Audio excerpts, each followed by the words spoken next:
The clock on Central City's church tower struck noon as Sophia Vaughn clutched her small travel case and stared at the muddy Main Street stretching before her.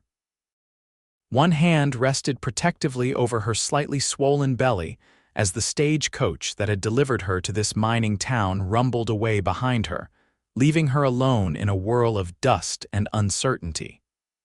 3 days ago, she had been the cherished daughter of the wealthiest family in Denver. Now, at 20 years old, she was unmarried, 5 months pregnant, and completely alone.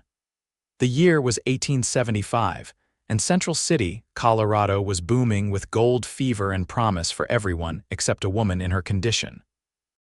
Sophia shifted her weight, her fine leather boots already coated with the mud that seemed to be everywhere in this town. She had exactly $12 to her name sewn carefully into the hem of her dress and nowhere to go. "Miss, you look like you could use some assistance." The voice was deep, with a gentle drawl that reminded her of warm honey. Sophia turned to face a tall man astride a chestnut horse. His face was partially shadowed by a wide-brimmed hat, but she could see kind eyes studying her with concern rather than judgment. "I'm fine, thank you," she replied automatically, the way her mother had taught her to respond to strange men. Even now, disowned and desperate, some habits remained. The man dismounted with easy grace, keeping a respectful distance. "Forgive me for saying so, but you don't look fine. New to town." Something in his gentle manner made Sophia's carefully constructed composure crack. "Yes, very new. Ethan O'Malley," he said, touching the brim of his hat. "I own a small ranch about 3 miles outside of town." "Sophia Vaughn," she responded, then immediately regretted giving her real name. Her father's banking connections stretched throughout Colorado territory. If he wished to find her, not to bring her home, but to further punish her for the shame she'd brought upon the Vaughn name, he could do so easily. Ethan's eyes flickered briefly to her midsection before returning to her face without a trace of condemnation. "You look tired, Miss Vaughn, and if you don't mind my saying so, a bit lost." A bitter laugh escaped her lips before she could stop it. "That's certainly one way of putting it." "Are you meeting someone in town? Family, perhaps?" The question sent a sharp pain through Sophia's heart. "No, I have no one here. My family has made it clear I'm no longer welcome with them." Understanding dawned in Ethan's eyes, but still no judgment. "I see.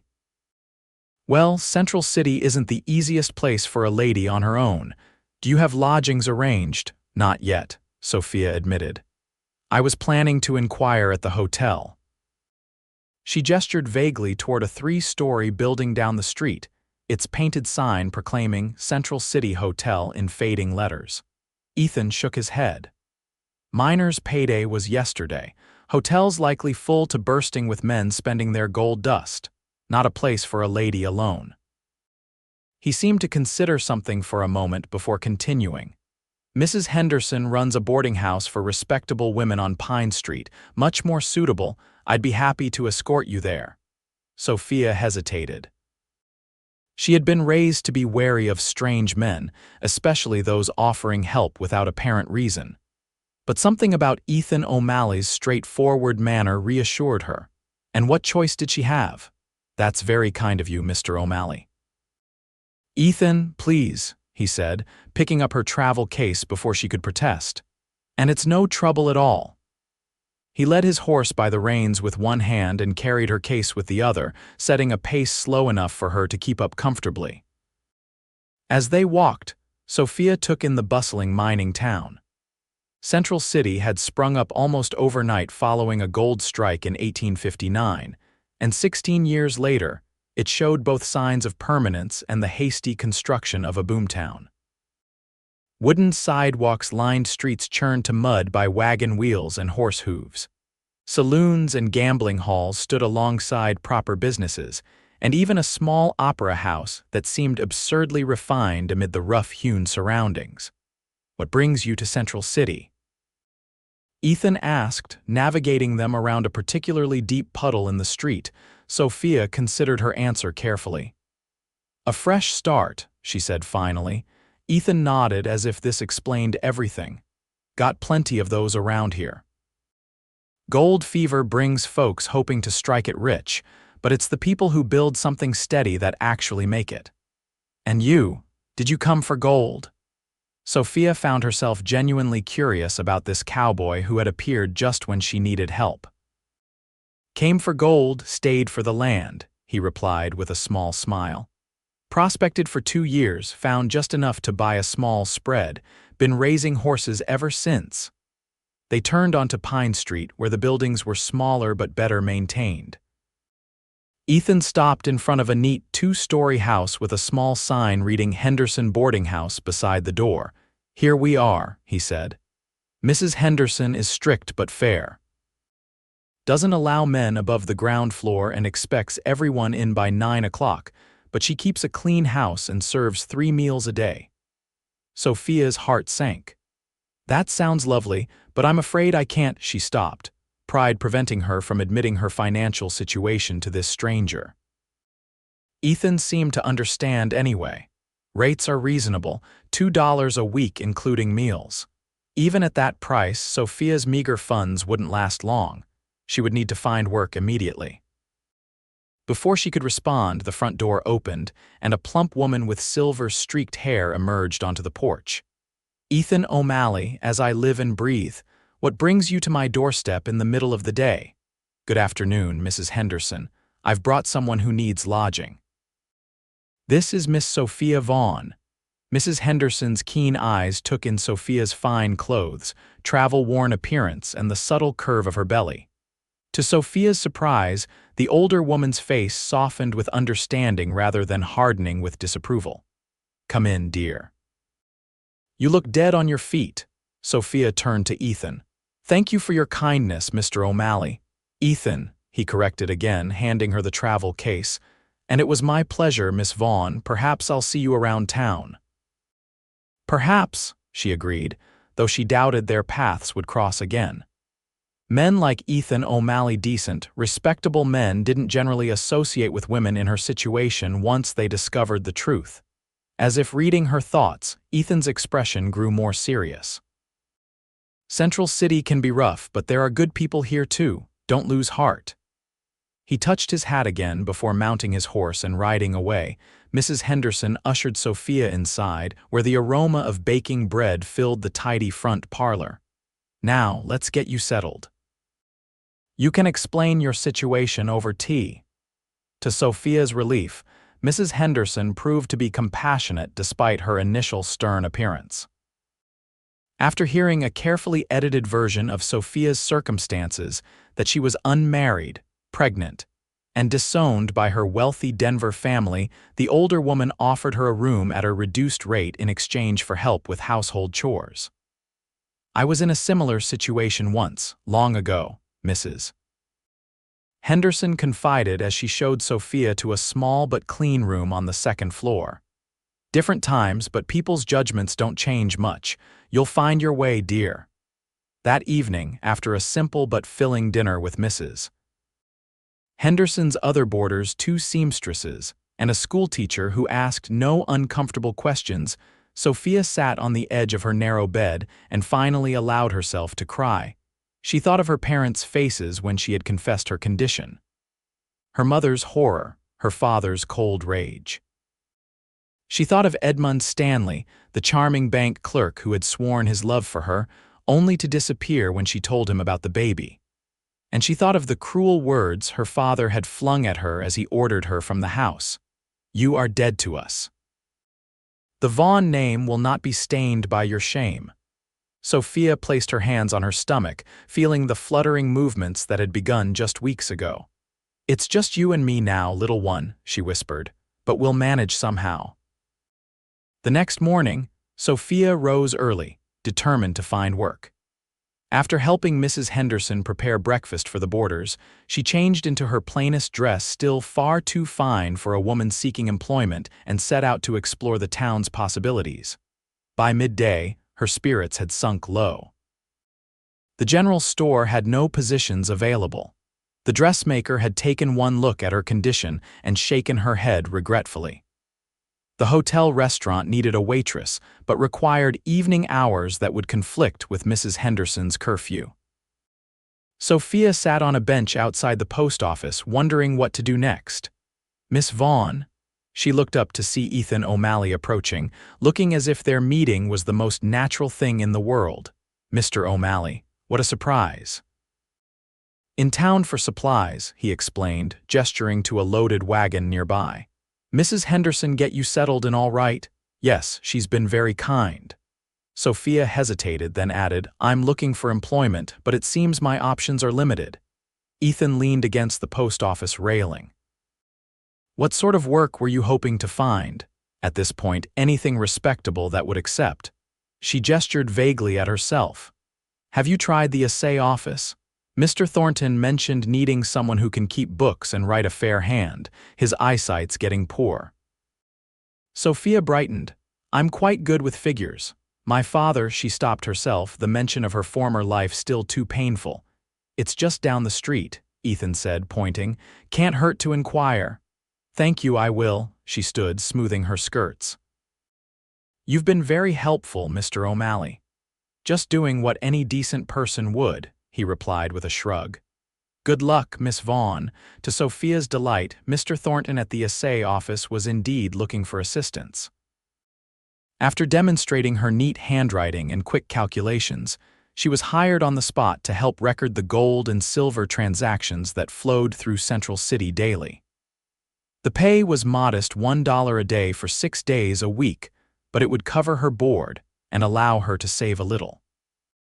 Young lady, you're a godsend, Mr. Thornton declared, his magnifying glass perched precariously on his nose as he examined her sample ledger entries. When can you start? Tomorrow morning. Perfect. 8 o'clock sharp. As Sophia walked back to the boarding house, her steps were lighter than they had been in months. For the first time since discovering her pregnancy, she allowed herself to feel a glimmer of hope. She could make a life here for herself and her child. The weeks passed, and Sophia settled into a routine. Each morning she walked to the assay office, spent her days recording transactions and organizing paperwork, and returned to the boarding house by dusk. Her body grew heavier with child, but Mr. Thornton seemed unconcerned about her condition, valuing her accuracy and efficiency above all else. She saw Ethan O'Malley occasionally when he came to town, and each time he greeted her with the same respectful courtesy. Sometimes he would stop by the assay office with small offerings, fresh apples from his orchard. A jar of honey from his neighbor's hives, always presented casually, as if bringing gifts to a pregnant, unmarried woman was the most natural thing in the world. One October afternoon, as Sophia was finishing her work for the day, Ethan appeared at the assay office door. Evening, Miss Vaughn. Thought you might appreciate a ride back to Mrs. Henderson's. Storm's coming in. She glanced outside to see dark clouds gathering over the mountains. That's very kind, but I wouldn't want to trouble you. No trouble. I'm headed that way. Mr. Thornton, overhearing, chimed in, Take the offer, Miss Vaughn. That baby you're carrying doesn't need to be caught in a downpour. With her condition now impossible to hide at 7 months along, Sophia had grown accustomed to such direct references to her pregnancy, though they still sometimes made her flush with remembered shame. Thank you, Mr. O'Malley. I would appreciate the ride. Ethan helped her up onto the wagon seat, his strong hands careful and respectful. They had barely traveled 2 blocks when the skies opened, rain pouring down in sheets. Ethan quickly pulled a waxed canvas tarp from the back of the wagon and arranged it to shelter Sophia from the worst of the deluge. Weather turns fast in the mountains, he said, seemingly unbothered by his own rapidly soaking clothes. You settling in all right at Mrs. Henderson's? Yes, everyone has been surprisingly kind. Sophia had expected judgment and ostracism, but while there were certainly some in town who crossed the street to avoid her, many others had shown unexpected kindness. Not surprising to me, Ethan replied, guiding the horses carefully through the increasingly muddy street. Folks here understand life doesn't always go according to plan. Most came to start over themselves. They reached the boarding house, But the rain was falling so heavily that Ethan insisted on pulling the wagon right up to the porch steps and helping Sophia down. As they reached the shelter of the porch, a particularly fierce gust of wind caught the door, slamming it against the wall. Sophia gasped and stumbled, and Ethan's arm went around her waist to steady her. For a moment they stood frozen, his arm supporting her, her hand gripping his soaked sleeve.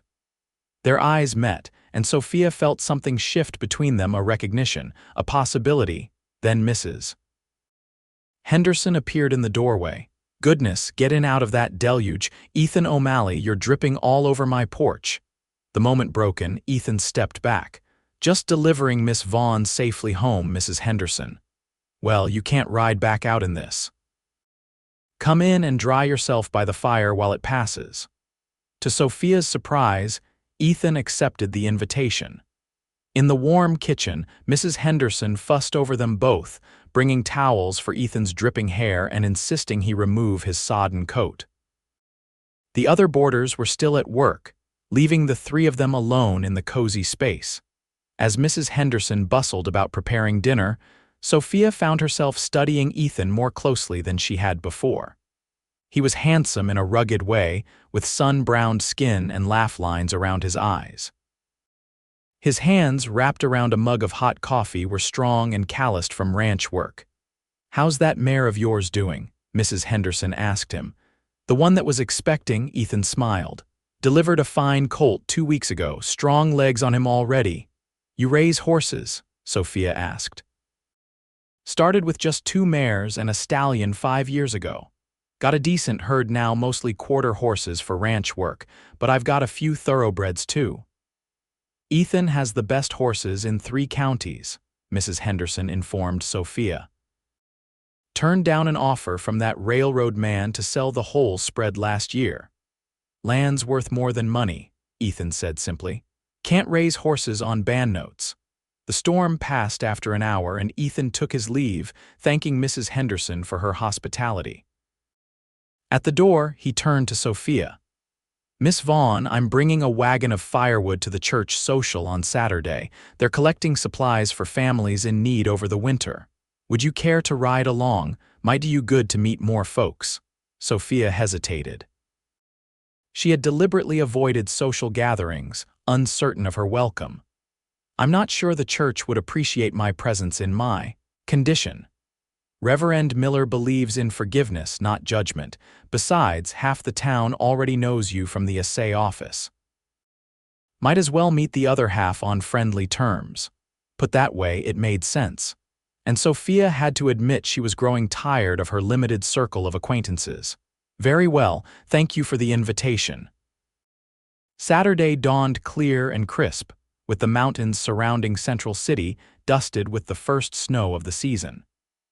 Sophia dressed carefully in her warmest dress, which now strained noticeably across her belly despite Mrs. Henderson's clever alterations. Ethan arrived promptly at 10, the wagon bed stacked with split firewood. He had cleaned up for the occasion, his usually windswept hair tamed and his clothes freshly pressed. The sight of him waiting on Mrs. Henderson's porch, hat in hand, sent an unexpected flutter through Sophia's chest. "You look lovely, Miss Vaughn," he said, helping her up to the wagon seat. "Thank you, though I fear I resemble a barn more than a woman these days." Ethan's laugh was warm and genuine. "Begging your pardon, but I've seen plenty of barns and you don't look a thing like them."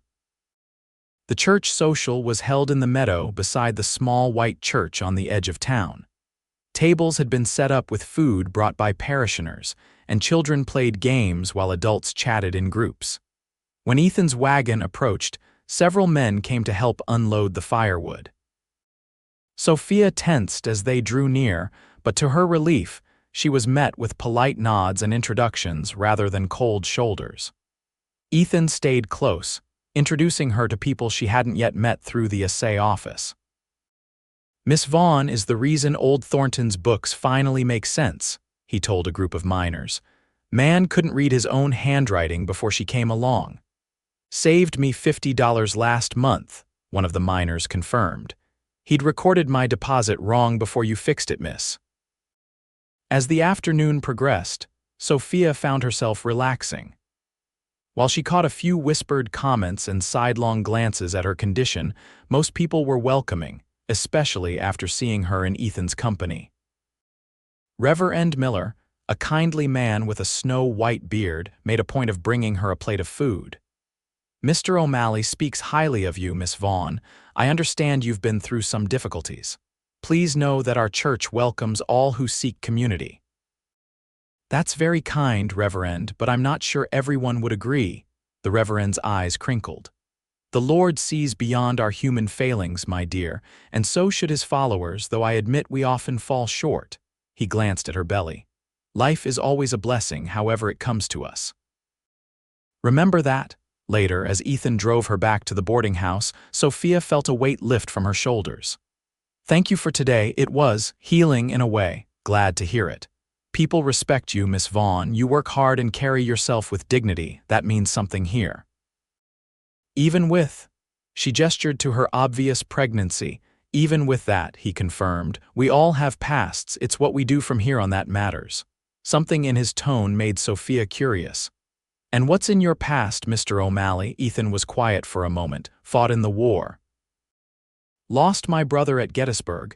Came west afterward because Virginia had too many ghosts." He glanced at her. "Made some mistakes. Nothing that compares to what you're going through, but enough to teach me not to judge others." His honesty touched her. "I'm sorry about your brother. Been 10 years now. Still miss him every day." They rode in companionable silence for a while, the mountains glowing gold and crimson in the late afternoon sun. For the first time in months, Sophia felt truly at peace. The weather turned colder as November arrived.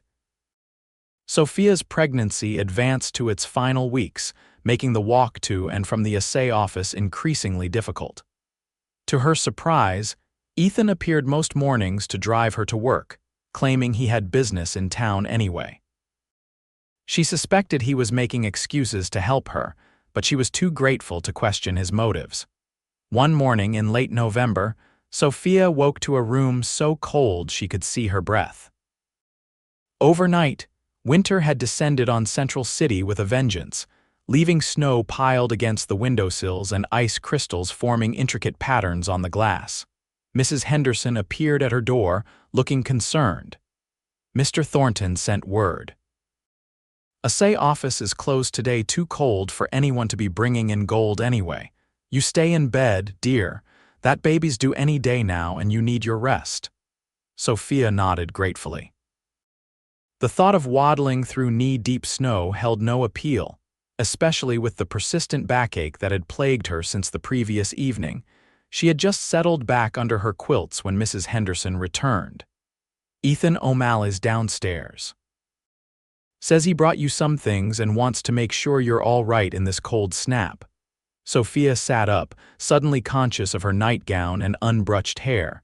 "Please tell him I'm fine, just resting, and thank him for his thoughtfulness." Mrs. Henderson looked skeptical. "You sure?" "Boys brought half his root cellar from the look of it. Potatoes, carrots, apples, even a ham. He brought food. Says his cellar's overflowing and thought we could use it for the boarding house, but I know better. Been watching him moon over you for weeks." Sophia felt her cheeks grow warm. "Mrs. Henderson, I'm sure you're mistaken. Mr. O'Malley is simply being kind." The older woman snorted. "I've known Ethan O'Malley for 5 years, and simply kind doesn't explain him driving into town in a blizzard to check on you. But have it your way, I'll tell him you're resting." All day, Sophia remained in bed, fighting increasing discomfort that she suspected was more than just normal pregnancy aches. By evening, she could no longer deny what was happening. When a particularly sharp pain gripped her, she called out for Mrs. Henderson. The landlady took one look at Sophia's face and nodded briskly. "It's time, isn't it? I'll send Sally for the midwife." The next hours passed in a blur of pain and fear. The midwife, a stern-faced woman named Mrs. Porter, arrived quickly despite the snow, bringing with her an air of competent authority that somewhat calmed Sophia's rising panic. "First babies often take their time," Mrs. Porter assured her after checking Sophia's condition. but everything looks to be progressing normally. As the night wore on, Sophia's labor intensified. She tried to remain quiet, mindful of the other boarders, but as dawn approached and the pain reached unbearable levels, she could no longer contain her cries. "That's it, dear, work with the pain," Mrs. Porter encouraged. "Your baby's almost here." With a final, tremendous effort, Sophia pushed her child into the world. The midwife worked quickly, and moments later a thin wail filled the room. "A fine boy," Mrs. Porter announced, placing the squirming, red-faced infant on Sophia's chest. "Strong lungs on him, too." Exhausted beyond measure, Sophia gazed down at her son's tiny, perfect face. His eyes, when they briefly flickered open, were deep blue, his head covered with dark fuzz. Love overwhelmed her, so powerful it brought tears to her eyes. "Hello, little one," she whispered. "I'm your mother, Mrs." Henderson, who had stayed throughout the ordeal, wiped tears from her own eyes. "He's beautiful, Sophia. What will you call him?" Sophia had considered names for months, but now, looking at her son's face, she knew. "William, after my grandfather. He was kind when no one else was." After the midwife had cleaned up and departed, promising to return later, and Sophia had been made comfortable with her newborn sleeping beside her, Mrs. Henderson hesitated at the door. "There's someone downstairs who's been waiting all night. Ethan's been here since Sally went for the midwife. Wouldn't leave even when I told him it could be hours." Sophia's heart constricted. "He stayed all night, paced a groove in my parlor floor, I'd wager. Shall I send him up, just for a moment?" Propriety dictated that an unmarried man had no business visiting a woman's bedroom, especially a new mother's. But Sophia found she didn't care about propriety anymore. "Yes, please." When Ethan entered the room, his face was drawn with concern, his eyes immediately seeking out Sophia and then the tiny bundle beside her. "You're all right," he breathed, relief evident in every line of his body. "Both of you." "We are," Sophia confirmed. "Mrs. Henderson says you've been here all night. You didn't have to do that." Ethan approached the bed slowly, his gaze fixed on the baby. "Wanted to make sure you had everything you needed. Would you like to meet him? This is William." Ethan's face softened as he looked at the sleeping infant. "He's perfect, Sophia." It was the first time he had used her given name, and the intimacy of it warmed her. "Would you like to hold him?" Ethan looked startled. I've never held a baby before." "It's not difficult. Here, sit beside me." Carefully, Sophia transferred her son to Ethan's arms, showing him how to support the baby's head. William stirred but didn't wake, seeming perfectly content in the cowboy's strong embrace. "He's so small," Ethan murmured, wonder in his voice. "Hard to believe we all start out this size." The sight of her son cradled so tenderly in Ethan's arms stirred something profound in Sophia's heart. In that moment, she understood that her feelings for this kind, steady man had grown beyond gratitude or friendship. After a few minutes, Ethan carefully handed William back. "I should let you rest. Just wanted to make sure you were both all right. Thank you for staying, for everything." Ethan paused at the door. "I'll be back tomorrow if that's all right. Might bring a few things for the little one." "That would be lovely," Sophia replied, her heart full. The days following William's birth were a haze of exhaustion and joy for Sophia. Her son proved to have a healthy appetite and strong lungs, keeping her occupied day and night. Mrs. Henderson was a godsend, helping with household tasks and offering advice from her own long-ago experience with babies. True to his word, Ethan returned the next day bearing gifts, a handcrafted wooden cradle he had apparently stayed up all night to finish, soft blankets, and a tiny stuffed horse that he sheepishly admitted to having purchased months earlier. "Been working on the cradle since October," he confessed as he set it up in Sophia's room. "Figured you'd need one." "It's beautiful," Sophia said, trailing her fingers over the smooth pine. "But Ethan, you've done so much already." "Wanted to," he said simply. As December progressed and William grew stronger, Ethan's visits became a daily occurrence. He would stop by in the evenings, often bringing supplies or food, and spend time talking with Sophia or sometimes just sitting quietly while she nursed the baby. His presence became a comfort Sophia found herself looking forward to each day. One evening, 2 weeks after William's birth, Ethan arrived looking uncharacteristically nervous. He paced Mrs. Henderson's parlor while Sophia finished putting William down for the night, and when she returned, he was standing by the fireplace, hat in hand, his expression serious.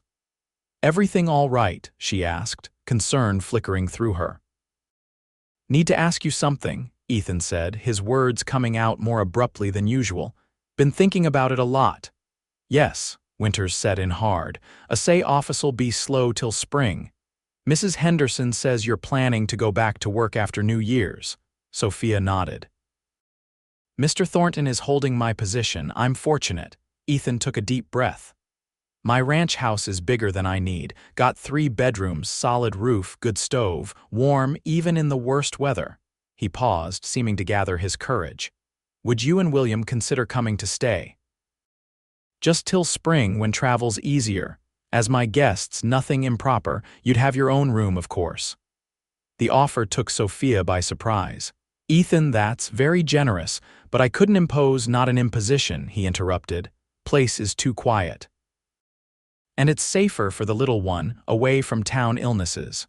Got a woman from town who comes to clean twice a week. She could help with William." Sophia considered his offer. The practical advantages were clear. The ranch would indeed be warmer and healthier for a newborn than the drafty boarding house in town. But she also recognized the potential for gossip. An unmarried woman and her illegitimate baby staying with a bachelor rancher would certainly raise eyebrows, even in relatively tolerant Central City. Ethan seemed to read her thoughts. "I know it's not conventional, but I respect you, Sophia. Wouldn't suggest it otherwise.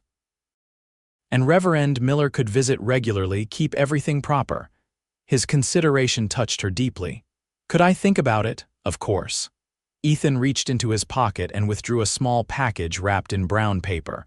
"Almost forgot, brought something for William." Inside the package was a tiny silver rattle, intricately designed with a horse motif. "It's lovely," Sophia breathed. "Was mine when I was a baby. My mother saved it. Thought William might like it." The gesture offering a family heirloom to her son brought tears to Sophia's eyes. "Ethan, I don't know what to say," he shrugged, looking embarrassed. "Just seemed right." After Ethan left, Sophia discussed his offer with Mrs. Henderson, who surprised her by endorsing the idea.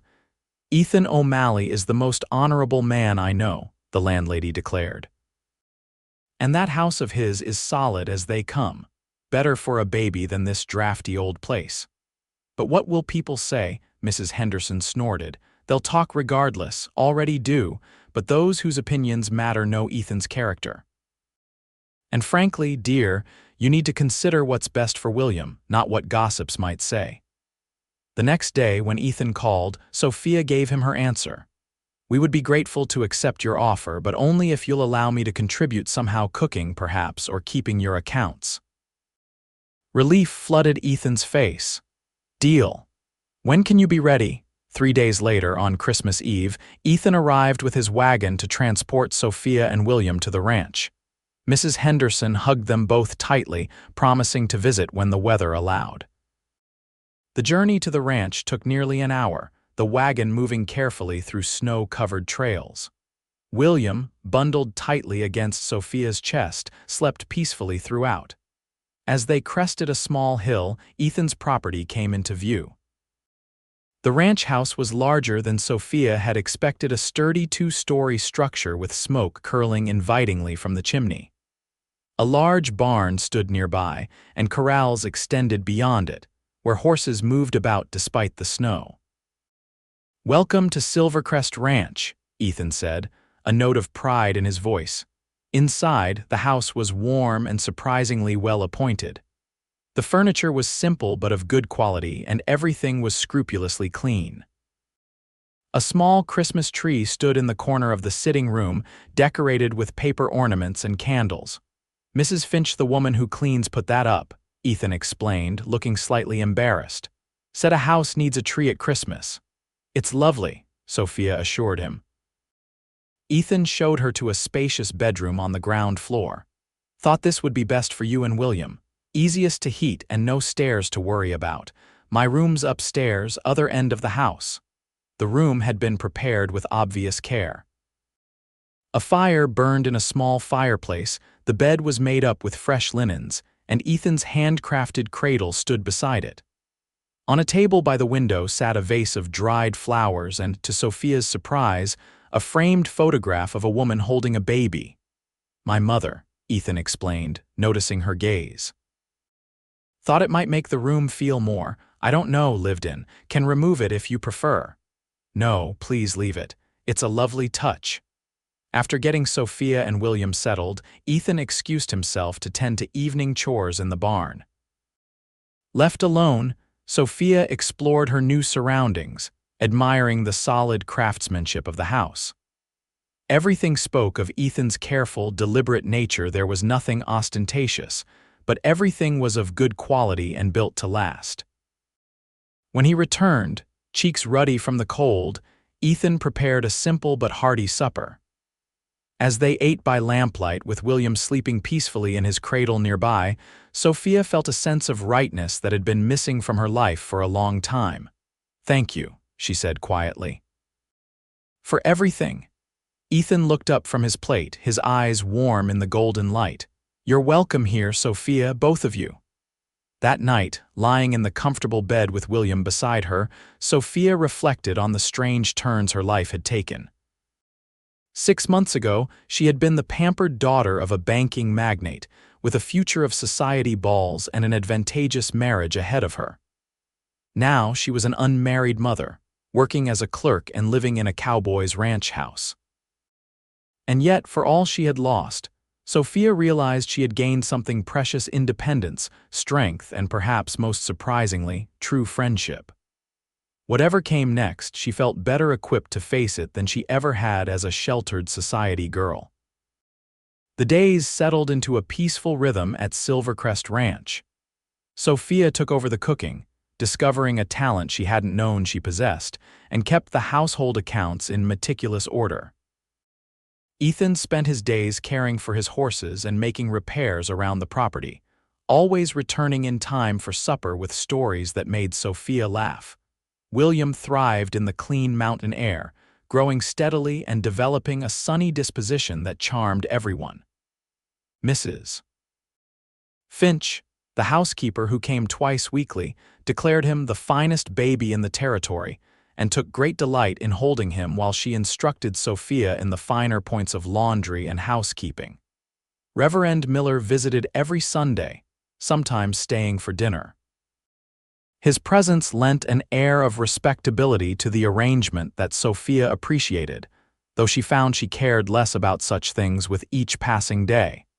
As January turned to February, Sophia noticed subtle changes in her relationship with Ethan.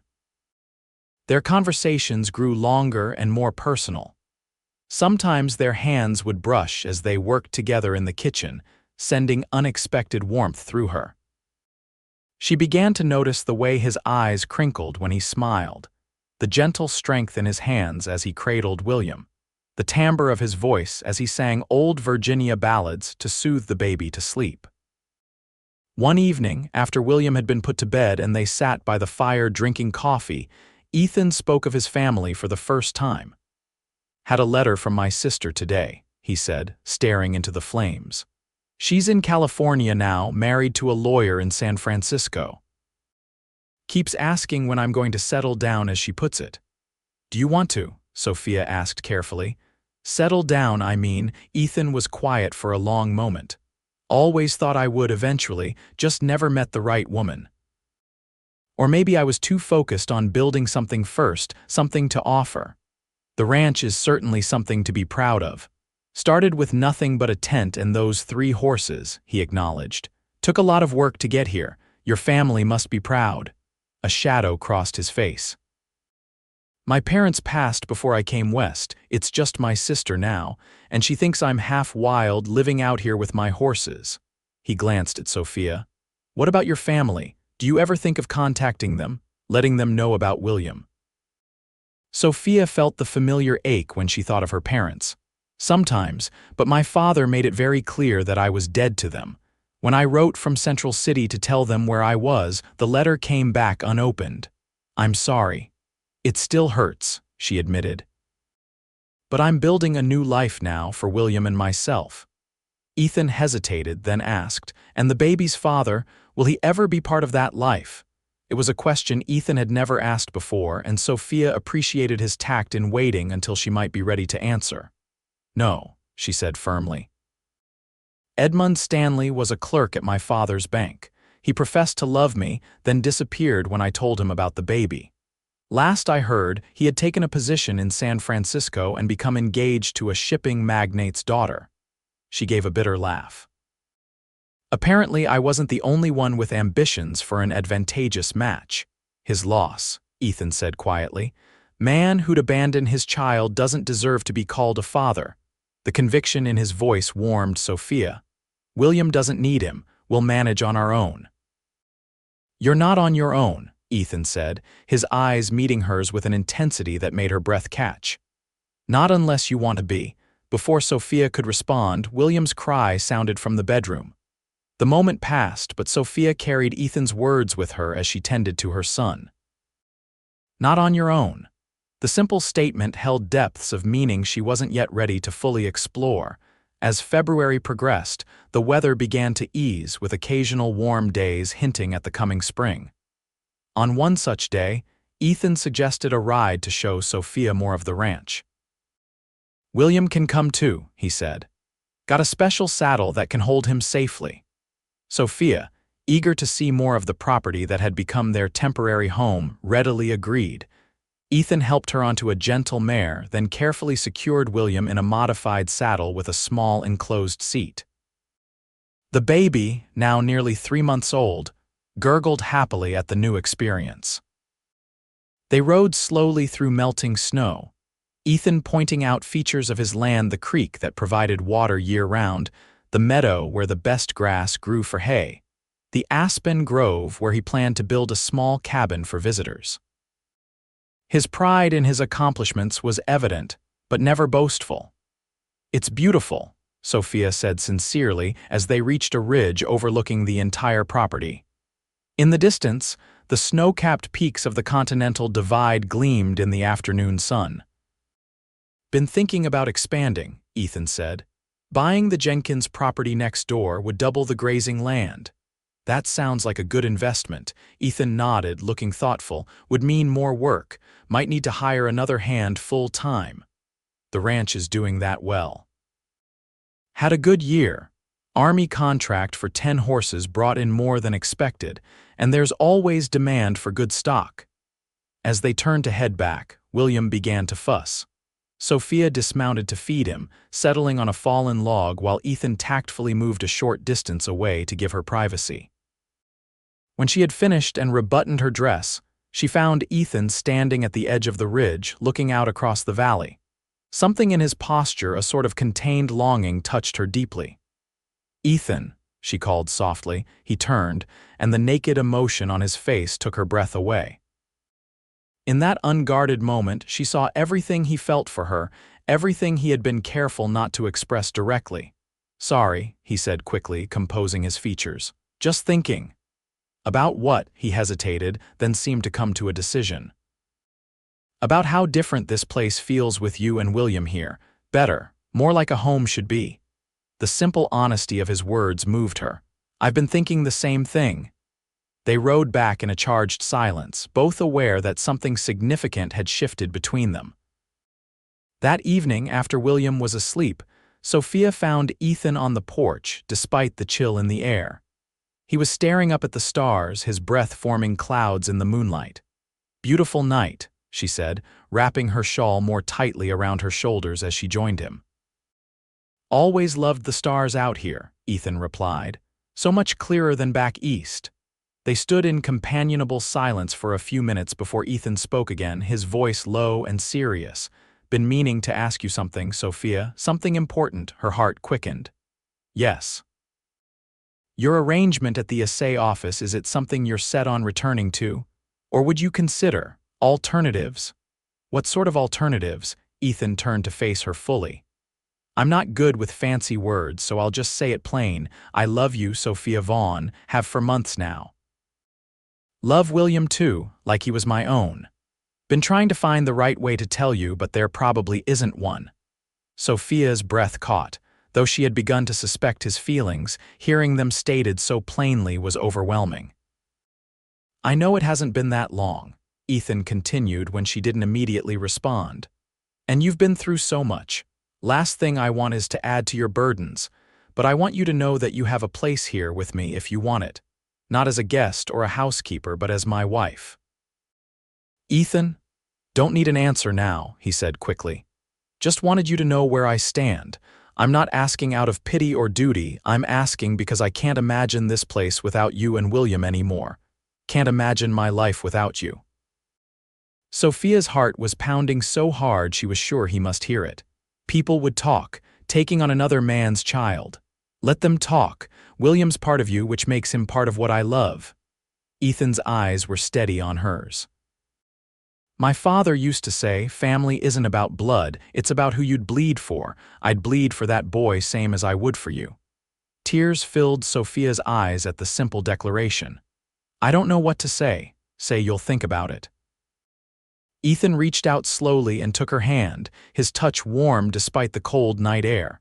That's all I'm asking for now. Sophia looked down at their joined hands, then back up at his face, open and honest in the moonlight. I don't need to think about it, she whispered. I love you too, Ethan. I think I have for some time now. The joy that spread across his face was like sunrise breaking over the mountains. Sophia, he breathed, and then he was pulling her gently into his arms. Their first kiss was tender, a promise rather than a demand. When they broke apart, Ethan rested his forehead against hers. Are you sure it won't be easy being a rancher's wife? Sophia smiled. I've discovered I'm stronger than I thought. We both are, William and I. Never doubted that for a moment. Ethan kissed her again, then drew back with a grin. Should probably speak to Reverend Miller soon. Don't want to scandalize Mrs. Finch more than we already have. Sophia laughed, feeling lighter than she had in months. Mrs. Henderson will say she knew all along. She probably did, Ethan admitted. Woman sees everything. They were married 2 weeks later in Central City's small church, with Reverend Miller officiating and Mrs. Henderson holding William. The ceremony was simple but deeply meaningful, with Ethan's vows including a special promise to William as well as to Sophia. This family starts with you too, he said, his voice steady and sure. Everything I have, everything I am, belongs to you both from this day forward. As winter gave way to spring, Silvercrest Ranch flourished under the care of its expanded family. Ethan bought the neighboring property as planned, and with Sophia's organizational skills helping to manage the business side of the ranch, their operations grew steadily more profitable. William, secure in the love of both his mother and the man he would grow up calling father, developed into a curious, active toddler with Ethan's love of horses and Sophia's quick mind. By his first birthday, he was taking his first wobbly steps across the ranch house floor, Ethan's strong hands ready to catch him if he fell. That summer, Sophia discovered she was expecting again. When she shared the news with Ethan, his joy was boundless. Another little O'Malley, he marveled, his hand gentle on her still flat stomach. William's going to be a wonderful big brother. He learned from the best, Sophia replied, thinking of how naturally Ethan had taken to fatherhood with a child not of his blood. The following spring, Sophia gave birth to a healthy daughter they named Emma, after Ethan's mother. As Ethan held his daughter for the first time, with William peering curiously at his new sister, Sophia was struck by how complete her family felt, a family formed not by obligation or convention, but by choice and love. One evening, when Emma was a month old and William approaching his second birthday, a letter arrived that Sophia had never expected to receive. The Denver postmark and the elegant script of the address made her hands tremble as she opened it. Inside was a brief note from her mother. Dearest Sophia, word has reached us of your marriage and the birth of your children. Your father remains steadfast in his position, but I find I cannot bear the estrangement any longer. If you would permit it, I should like to visit you and meet my grandchildren. With love and hope for reconciliation, Mother Sophia showed the letter to Ethan, uncertain how to respond. She knew where I was all along, she said, hurt evident in her voice. She could have written before now.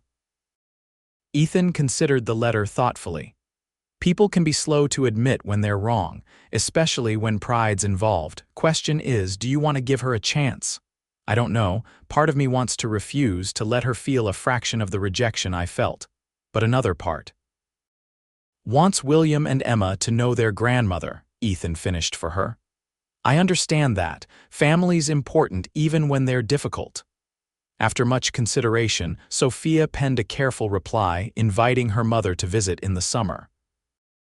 3 months later, Sophia Vaughn arrived at Silvercrest Ranch, looking both regal and apprehensive as she descended from the stagecoach. The reunion was initially awkward, with 2 years of hurt and absence standing between mother and daughter. But William's natural curiosity and Ethan's gracious hospitality gradually eased the tension. By the end of her week-long stay, Sophia had softened considerably, even admitting that she found the ranch charmingly rustic and her son-in-law remarkably well-spoken for a horseman.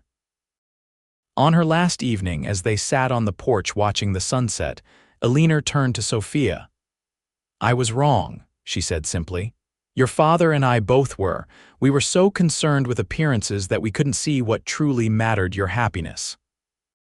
Sophia, cradling Emma while William played at her feet, felt the last of her bitterness begin to dissolve. "I am happy, Mother, happier than I ever imagined possible. I can see that." Sophie's gaze moved to Ethan, who was showing William how to whittle a small wooden horse. "Your husband loves you and the children very much. That's worth more than all the society connections in Denver. Will Father ever change his mind?" Sophia sighed. "I don't know, dear. He's a proud man, but I've brought photographs of the children and I'll continue to work on him. In time, perhaps." Though reconciliation with her father remained uncertain, Sophia found that her mother's acceptance brought healing she hadn't realized she needed. After Sophia's departure with a promise to return the following summer, Sophia felt a sense of closure. "You all right?" Ethan asked that night as they prepared for bed. "Better than all right," Sophia replied, reaching up to touch his face. "I was just thinking about how different my life is from what I once expected it to be. I thought I'd lost everything when my family disowned me. Instead, I found everything that truly matters." Ethan pulled her close. "I thank God every day for bringing you and William to Central City. Can't imagine life without you." "Our family started with a chance meeting on a muddy street," Sophia mused. "Who would have thought it would lead here?" "I knew," Ethan said with a smile. "Maybe not right away, but I knew pretty quick that you were something special, Sophia O'Malley." The name still gave her a thrill, even after more than a year of marriage. Sophia O'Malley, no longer the disgraced daughter of a banking magnate, but a rancher's wife, mother of 2 beloved children, respected in her community for her own merits rather than her family connections. As the years passed, Silvercrest Ranch prospered and grew. Ethan's reputation as a horse breeder spread throughout Colorado Territory and beyond, bringing buyers from as far away as California and Texas. Sophia's accounting skills helped turn a modest operation into a significant business, with additional hands hired to manage the expanding herd. William grew into a thoughtful, responsible young man with his mother's intelligence and his adoptive father's steady nature. Though he knew the circumstances of his birth, Ethan and Sophia had agreed from the start to be honest with him when he was old enough to understand. He never questioned his place in the family. To him, Ethan was simply Pa, the man who had taught him to ride, to build, to be honorable in all his dealings. Emma, with her father's chestnut hair and her mother's determination, became the ranch's unofficial ambassador, charming visitors and helping tend the foals with natural skill. She was joined by 2 brothers in later years, James and Thomas, completing the family that had begun so unexpectedly. Sophia Vaughn became a regular visitor, eventually persuading Sophia's father to meet his grandchildren, if not to fully reconcile with his daughter. The old banker, stubbornly proud to the end, managed only a grudging acknowledgement of Ethan's success, but he established trust funds for each of the children, including William, whom he recognized as a Vaughn despite the circumstances of his birth. For Sophia and Ethan, the greatest joy remained the quiet moments sitting on the porch as the sun set behind the mountains, watching their children grow, building a life together day by day. The ranch house expanded over time, with rooms added for the growing family, but its heart remained the same, a place of warmth and welcome, just as Ethan had promised on that snowy Christmas Eve when he first brought Sophia and William home. On their 10th wedding anniversary, with the children dispatched to Mrs. Henderson for the night, Ethan surprised Sophia with a special gift, a small leather-bound journal. "What's this?" she asked, turning it over in her hands. "Open it," he urged. Inside, in Ethan's careful handwriting, was a record of their life together: the date they met, the day William was born, their wedding, Emma's arrival, and countless smaller moments in between. On the final page he had written, "10 years ago, I told you my family starts with you too. Now look what we've built together: 4 children, a thriving ranch, and more love than I ever thought possible. Thank you for taking a chance on a simple cowboy. I'll love you until my last breath, Sophia O'Malley." Tears filling her eyes, Sophia looked up at the man who had changed her life with a simple act of kindness on a muddy street in Central City. "I'm the fortunate one," she whispered. "You gave me a home when I had nowhere to go, love when I thought I was unlovable." Ethan pulled her into his arms. "We gave each other what we needed," he corrected. "That's what family does." As twilight deepened into night, with the sounds of the ranch settling around them and the promise of their children's return in the morning, Sophia reflected on the journey that had brought her here. The path had been neither straight nor easy, but every step, even the painful ones, had led her exactly where she was meant to be. In the arms of a man who had seen beyond her circumstances to the woman she truly was, surrounded by the family they had created together. Sometimes, she thought, the greatest blessings come disguised as our greatest trials. Her family had disowned her for the baby, but a cowboy had said, "My family starts with you too." And from that promise, a whole world of love had grown.